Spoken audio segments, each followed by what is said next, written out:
नमस्कार, मी वैद्य सत्यव्रत नानल मुंबईहून सामनातर्फे सुरू असलेल्या हेल्दी वेल्दी या मालिकेतील आजच्या म्हणजे 48व्या भागामध्ये आपल्या सर्वांचं मनपूर्वक स्वागत। आजच्या भागामध्ये आपण ज्या रोगाची माहिती करून घेणार आहोत तो रोग म्हणजे आधुनिकांनी ज्याचं नामकरण केलं आहे तो पार्किन्सनिझम किंवा पार्किन्सन्स डिसीज।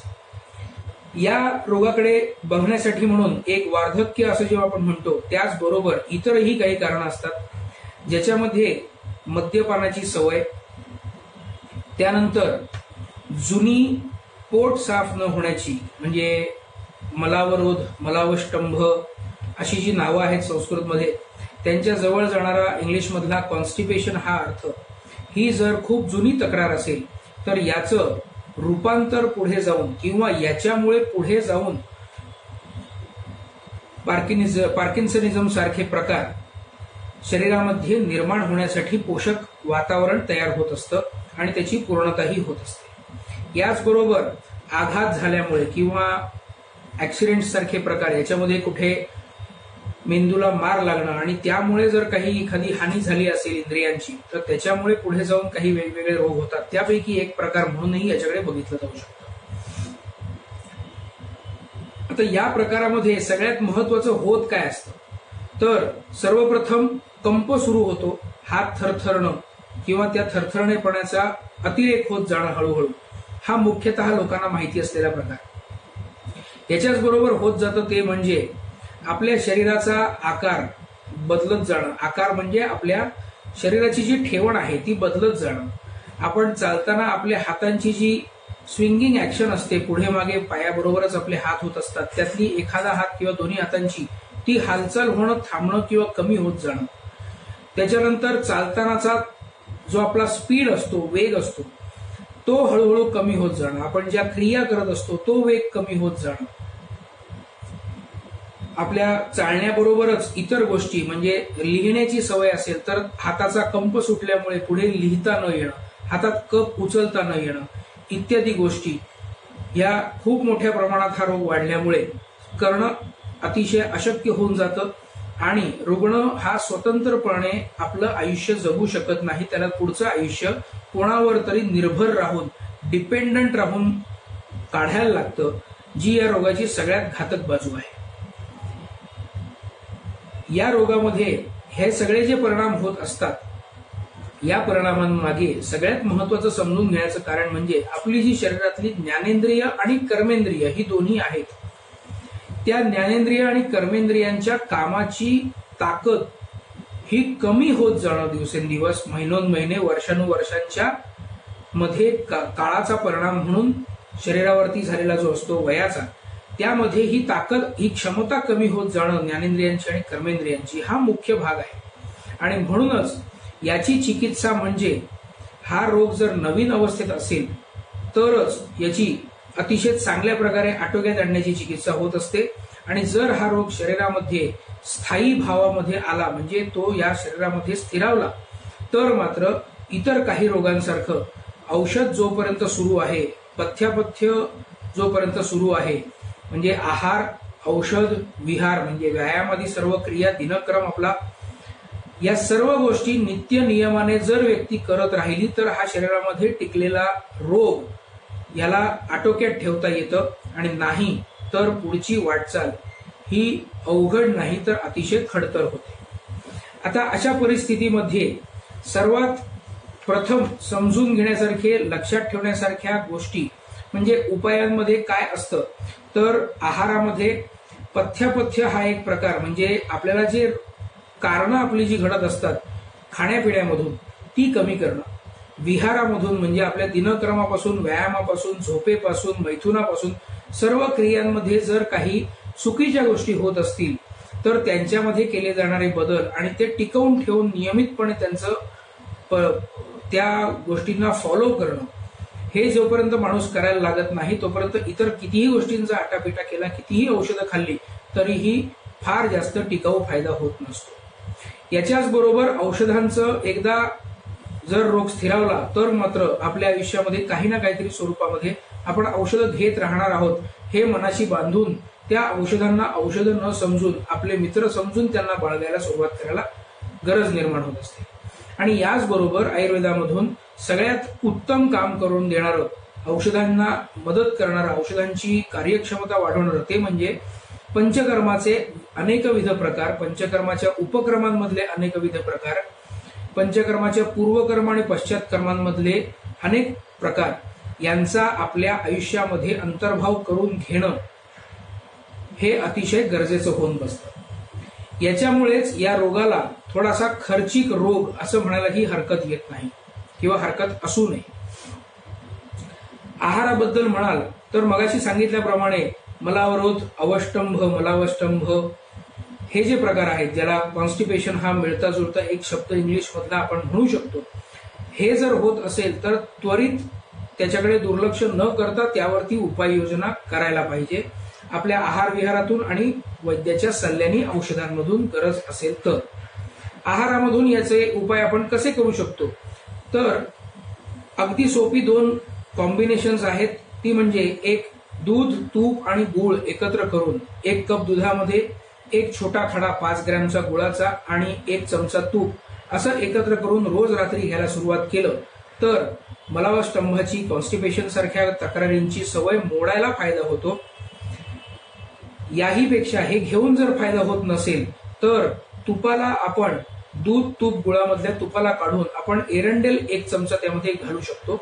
आणि जर जमलं किंवा ह्यानेही काम होत नसेल तर दूध, तूप, गुळ आणि एरंडेल तेल असं एकत्र मिश्रण रात्री घ्यायला सुरुवात करावी, जेणेकरून पोट साफ होण्याची जी तक्रार असते तिच्यावरती अतिशय चांगल्या प्रकारे आटोक्यात आणण्यासाठी फायदा करता येतो. त्यानंतर पक्वाशयगत वात अशा काही अवस्था आहेत आयुर्वेदामध्ये सांगितलेल्या, ज्यांचा संबंध IBS सारख्या रोगांशी असतो, जिथे पोट साफ होत नाही म्हणून जुलाबही घेता येत नाहीत आणि जुलाब झाले तर ते त्वरित थांबवायची गरज निर्माण होते, पण त्यांनी लगेच पुन्हा पोट साफ न होण्याची तक्रार सुरू होते.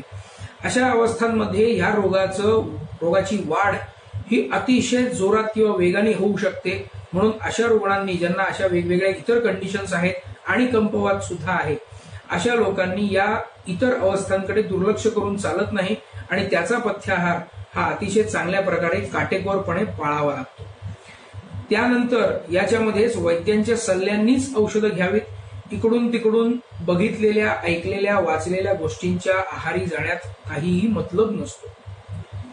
एरंडेल जर पचत असेल तर अशा रोग्यांनी आपल्या वैद्यांच्या सल्ल्याने आपल्या आहारामध्ये एरंडेल तेलाचा समावेश करून घ्यायला पाहिजे. म्हणजे पोळ्या लाटताना जे कणिक आपण मळतो, ती कणिक मळतानाच त्याच्यामध्ये एरंडेलाचा वापर करून तो कसा करावा तर ते आपल्या वैद्यांच्या सल्ल्याने आपण करू शकतो.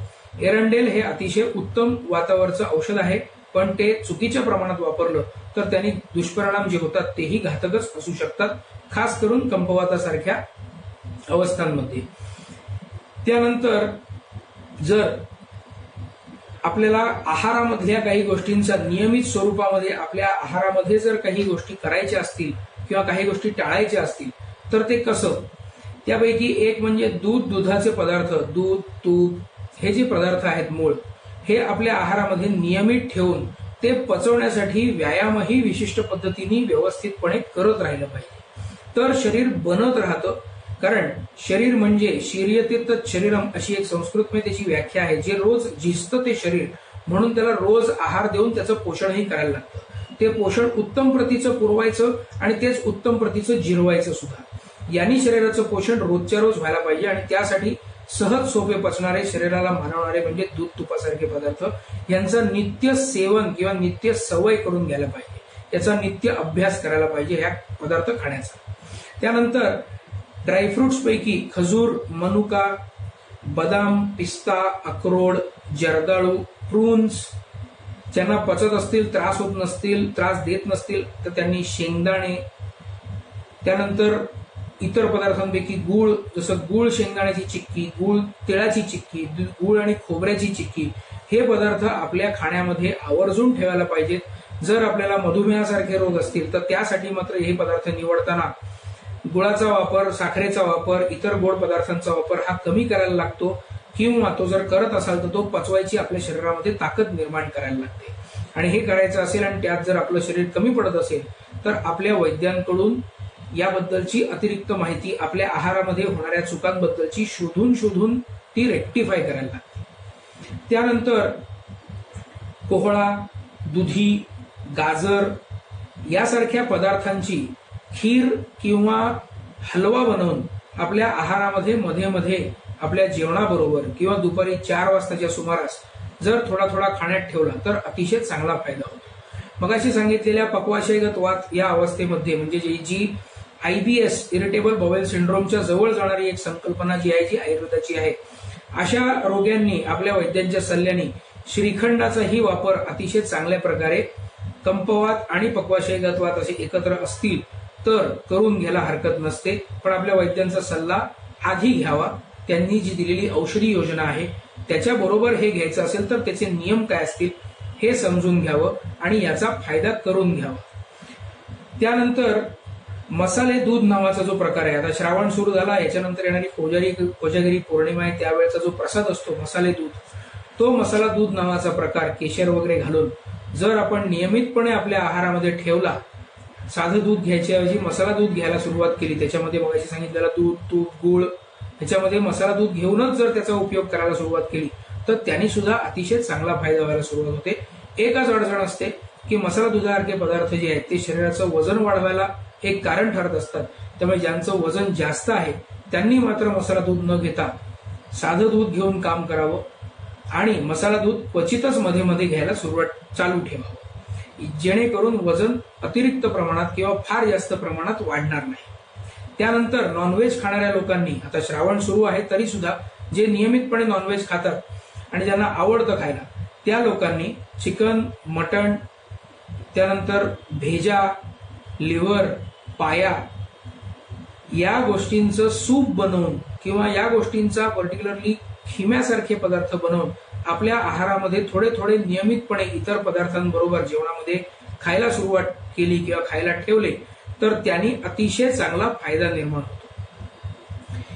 यामुळे शरीराचं पोषण तर सुधारतच, प्लस मन, इंद्रिय, ज्ञानेंद्रिय, कर्मेंद्रिय सगळ्यांची काम करण्याची क्षमताही टिकून राहायला सुरुवात होते. शरीरातील मांसामध्ये जे जडत्व येत असतं, जे काम न करण्याची अक्षमता निर्माण होत असते, ती चांगल्या प्रकारे थोपवून धरण्याचं काम आहारामधून नॉनव्हेज मधले हे पदार्थ जे आहेत हे करत असतात.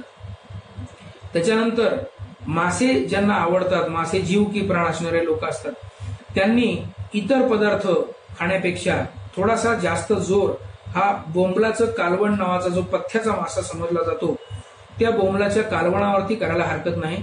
फक्त त्याच्यामध्ये जाळ मसालेदार फार जास्त न करता हे प्रकार करी स्वरूपात म्हणजे रस्सा ठेवून किंवा भाजून किंवा वाफवून करावेत.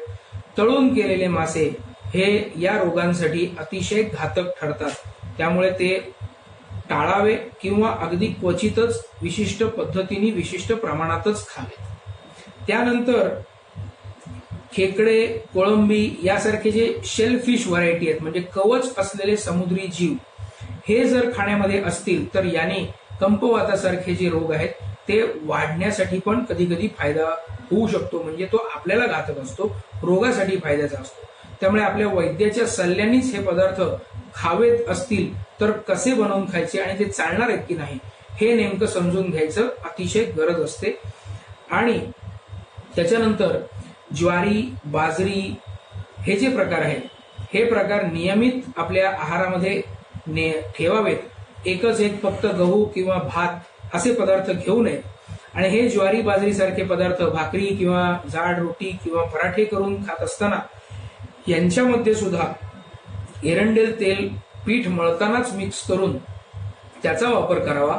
म्हणजे ज्वारी, बाजरी सारखे पदार्थ कोरडे होऊन पोट साफ न होण्याची जी तक्रार असते तीही होत नाही आणि शरीरामध्ये एरंडेलाचा समावेश करून पचवून त्याचा फायदाही उचलता येतो. एरंडेलाने नाकं मुरडणारे अनेक लोक असतात. हे एक प्रकारचं अमृत आहे, फक्त ते वापरण्याच्या पद्धती बदला आणि ते आपल्या शरीरात गेल्यानंतर त्याचे जे चांगले फायदे आहेत ते मिळवा, एवढंच मी सांगू शकतो. त्यानंतर जर खायचं काय नाही असा विचार केला तर वातुळ पदार्थ जे असतात ते पदार्थ शक्यतोवर खाऊच नाहीत किंवा जर खायचे असतील तर त्यांचे विशिष्ट नियम आपल्या वैद्यांकडून समजून घेऊन मात्रा काल म्हणजे किती खावं, एका वेळेला किती वेळानंतर खावं, म्हणजे किती दिवसांनंतर ते घ्यावं, फ्रिक्वेन्सी काय असावी, क्वांटिटी, फ्रिक्वेन्सी, याच्यावरचा सगळा हा खेळ असतो. आणि ते अपथ्याचे पदार्थ शक्यतो खाऊ नयेत, हे उत्तम. खायचे असतील तर नियमांनी. ते पथ्याची यादी म्हणजे नाचणी, वरीचे तांदूळ, मका, वांगी, कारली, शेपू, कधी कधी कोरडी मेथीची केलेली भाजी, ही सुद्धा, करडईची भाजी, राजमा, छोले यासारखे किंवा पिवळे पांढरे वाटाण्यासारखे पदार्थ हे आपल्या खाण्यामध्ये असू नयेत, हे जास्त चांगलं. आणि जर ते ठेवायचे असतील तर त्यासाठीचे नियम समजून घेण्याचा फायदा. आता व्यायामामध्ये विशिष्ट व्यायामाची आसनं कुठली करावीत हे आपल्या व्यायाम करवून घेणाऱ्या शिक्षकाकडून आपण शिकून घ्यावं. योगासनांमधले काही प्रकार आहेत, ती आसनं आपण करण्याचा प्रयास करावा, आपल्या प्रॅक्टिसमध्ये ठेवावं. त्या आसनांच्या बरोबरच एकतर म्हणजे जोर बैठका आणि सूर्यनमस्कार याची चांगली प्रॅक्टिस करावी. त्यानंतर पुलअप्स नावाचा जो प्रकार असतो तो आवर्जून करावा, जेणेकरून आपल्या शरीरावरती आपला ताबा राहण्यासाठी अतिशय चांगला फायदा होतो. आणि याचबरोबर आसनांची जर काही नावं घ्यायची असतील तर त्यामध्ये विशिष्ट आसनं म्हणजे पश्चिमोत्तानासन, धनुरासन, त्यानंतर पर्वतासन किंवा वृक्षासन, त्यानंतर शीर्षासन, आणि अगदीच जर व्यवस्थित करण्याचा प्रयास केला तर सहज जमू शकतं, अवघड वाटतं सुरुवातीला, पण असं म्हणजे मयूरासन. या आसनांचा आपल्या रोजच्या प्रॅक्टिसमध्ये जर ही आसनं ठेवली तर याने अतिशय सुंदर फायदा होतो. यानंतर उरतो प्रकार तो म्हणजे पंचकर्म आणि त्याचे उपप्रकार यांचा. त्याबद्दल पटकन सांगतो आणि मग आपण थांबूया. पंचकर्मातले दोन विशिष्ट प्रकार ते म्हणजे एक बस्ती हा प्रकार आणि पत्रपोट्टली हा प्रकार. हे दोन प्रकार जे आहेत हे अतिशय महत्वाचे आहेत. बस्ती म्हणजे एनिमा सारखे वेगवेगळे औषधांचा म्हणजे औषधी तेल, औषधी काढे यांचा एनिमा सारखा आपल्या गुदद्वारामधून आपल्या शरीरामध्ये प्रवेश होणं आणि एका विशिष्ट काळानंतर ते बाहेर येणं. याच्याबद्दलची अतिरिक्त माहिती आपण आपल्या वैद्यांना विचारू शकता. पण योग बस्ती सारखे प्रकार म्हणजे किमान 7 दिवस किंवा 11 दिवस किंवा 21 दिवसांपर्यंतचं एक सायकल, अशी रिपीटेड सायकल्स आपल्याला झालेल्या रोगाच्या सिव्हिरिटी प्रमाणे आपल्या वैद्यांकडून आपण करून घेऊ शकतो. मी मगाशी म्हटलं की हा रोग खर्चिक आहे. त्याचं कारण हे आहे की अनेक दिवस हे प्रकार करत राहावे लागतात, तेव्हा कुठे जाऊन हा रोग आटोक्यात येतो. काही रुग्ण असे बघितले ज्याच्यामध्ये 21 दिवसांची 3 सायकल 6 सायकल केल्यानंतर मग या रोगावरती अतिशय चांगला होल्ड यायला सुरुवात होते. त्यानंतर पत्रपोट्टली नावाचा प्रकार असतो तो, त्यामध्ये वेगवेगळ्या औषधी वनस्पतींची पानं म्हणजे एरंडाची पानं, एरंडाची मुळं, त्यानंतर रुईची पानं, अशी वेगवेगळी पानं घेऊन त्यांच्याबरोबर एरंडेल तेल, राईचं तेल, तिळाचं तेल हे एकत्र करून त्यांच्या पोटल्या बनवल्या जातात आणि त्याबरोबर भातही असतो आणि त्यांनी शरीराचं शेक देणं शरीराला, हा एक प्रकार असतो जो हा साधारण मसाज करतात, अभ्यंग करतात, त्याच्यानंतर केला जातो. या दोन गोष्टींमुळे पंचकर्मातल्या कंपवातासारख्या रोगांमध्ये अतिशय चांगला फायदा होतो. तर पंचकर्मापैकी पूर्वकर्म, पश्चातकर्म म्हणजे पंचकर्माची पूर्व आणि पश्चातकर्म आणि पंचकर्माचे उपप्रकार जे आपण घरी करू शकतो ते म्हणजे नाकामध्ये तेल किंवा तूप सोडणं, नाकामध्ये म्हणजे रोजच्या रोज एकदा तरी करावं किंवा आठवड्यातून 3 वेळा, कानामध्ये लसूण घालून सिद्ध केलेलं खोबरेल तेल हे कानामध्ये आठवड्यातून एकदा तरी किमान घालावायची सवय ठेवावी. त्याच्यानंतर जीभ रोज स्वच्छ करावी. त्यानंतर हळद, मीठ पाण्याने गुळण्या करायची जनरलीच सवय ठेवावी, घसा खराब होण्याची वाट पाहू नये. आणि त्याचबरोबर संपूर्ण शरीराला जेव्हा शक्य होईल तेव्हा मालिश करावं. हे जर करत राहिलं तर त्याने अतिशय चांगले फायदे, टिकाऊ परिणाम, औषधांनाही जोर मिळतो असे आपल्याला दिसतं. याचबरोबर शिरोबस्ती, शिरोधारा नावाचा एक प्रकार असतो, हाही उपयोगी येतो.